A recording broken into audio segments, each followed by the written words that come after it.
शनासा TV news के साथ मैं हूं कैसर दिलावर जदून। शामिल करते हैं न्यूज़ अपडेट।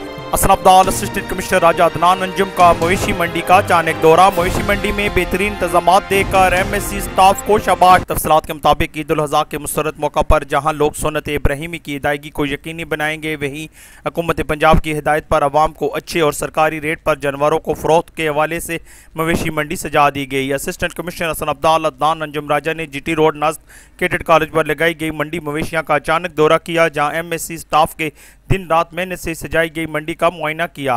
मवेशी मंडी में आवाम की सहूलत के लिए बेहतरीन इंतजाम देखकर राजा अदनान अंजुम ने MSC स्टाफ को शाबाश पेश की। मवेशी मंडी में कोरोना वायरस से बचाव के हवाले से मुकम्मल इंतजाम किए गए हैं। इंतजामिया की जानिब से हिदायत जारी की गई है कि इस मवेशी मंडी में मुकम्मल SOPs के साथ लोगों को दाखिल किया जाएगा। साथ ही रिपोर्टर सैयद इफ्तार शाह के साथ कैसर दिलावर जदून, शनासा TV, हसन अब्दाल। हम रखते हैं आपको इलाके भर की हर खबर से बाखबर। मजीद बाखबर रहने के लिए हमारे YouTube चैनल सब्सक्राइब करें। सब्सक्राइब के लिए वीडियो के नीचे लिखे सब्सक्राइब पर क्लिक करें और बेल आइकन दबा दें। शनासा TV, आपका अपना TV।